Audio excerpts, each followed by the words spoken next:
ఇంక్లాబ్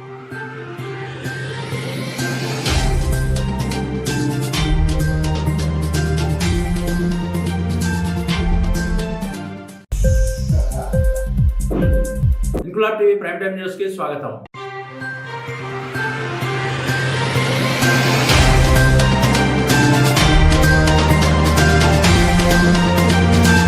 గత పాలనలో జరిగిన తప్పులను చేయకుండా వృద్ధులు, వితంతువులను ఆర్థికంగా ఆదుకున్నది జగన్ ప్రభుత్వమేనని విజయనగరం జిల్లా పరిషత్ చైర్మన్ వైఎస్ఆర్సీపీ జిల్లా అధ్యక్షుడు మజ్జి శ్రీనివాసరావు అన్నారు. వైఎస్ఆర్ పెన్షన్ కానుక పంపిణీ అనంతరం కలెక్టరేట్ ఆడిటోరియం ప్రాంగణంలో మీడియాతో మాట్లాడుతూ నవరత్నాలలో భాగంగా వికలాంగులు, వృద్ధులు, వితంతువులకు పెన్షన్ పెంచుతామన్న మాట ప్రకారం నేడు 3,000 రూపాయలకు పెంచిన ఘనత సీఎం జగన్మోహన్ రెడ్డికే దక్కుతుందని అన్నారు. జిల్లా వ్యాప్తంగా సుమారు 83 కోట్ల రూపాయల పెన్షన్ మొత్తం నేడు పంపిణీ చేశామని వైఎస్ఆర్సీపీ జిల్లా అధ్యక్షుడు మజ్జి శ్రీనివాసరావు అన్నారు.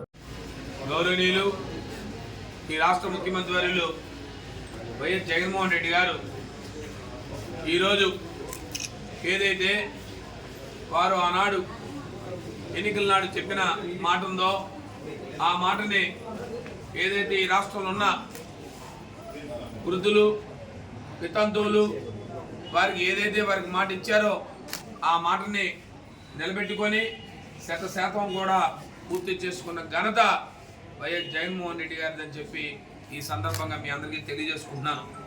ఏదైతే వైఎస్ఆర్ పెన్షన్ కానుక వారు ఆనాడు మాట ఇచ్చారో, ఏదైతే గత ప్రభుత్వం కేవలం ఎన్నికల 2 నెలల ముందు మాత్రమే 2,000 రూపాయలు చేసి, అంతకుముందు కేవలం గత ప్రభుత్వంలో 1,000 రూపాయలు మాత్రమే పెన్షన్ ఇచ్చిన గత పాలకులు ఆ పెన్షన్ని మీకు ప్రతి సంవత్సరం కూడా 250 రూపాయలు పెంచుకుంటూ 3,000 రూపాయలు తీసుకుపోతాను అని చెప్పి వారు చెప్పారో, ఈరోజు ఆ మాటను వారు నిలబెట్టుకొని వారు పూర్తి చేసుకున్నారని చెప్పి మీ ద్వారా తెలియజేసుకుంటున్నాను.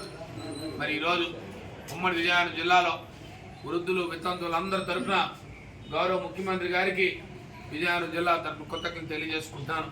పెన్షన్దారులు అందరి తరఫున. ఎందుకంటే గత పాలకులు ఏ రకమైన మోసాలు, మాయాలు చేశారంటే ఈరోజు చెప్పాల్సిన అవసరం లేదు. వారు ఆనాడు సుదీర్ఘమైన పాదయాత్ర చేస్తూ ఆ పాదయాత్రలో వారు తాలూకా బాధలు, గోడులు వినుకొని అనేక మంది అరువులు ఉన్న వాళ్ళకి పెన్షన్లు ఇవ్వలేక ఆ గత పాలకుల్లో ఉన్న జనపంపి కేవలం. ఇంక్లాబ్ టీవీ వీడియోలు మీకు నచ్చినట్లయితే లైక్ చేయండి, షేర్ చేయండి, కమెంట్ చేయడం మర్చిపోకండి. సబ్స్క్రైబ్ చేయని వాళ్ళు వెంటనే సబ్స్క్రైబ్ చేసుకోండి. మా వీడియోలు మీరు వెంటనే చూడాలనుకుంటే కింద ఉన్న గంట సింబల్ని గట్టిగా కొట్టండి.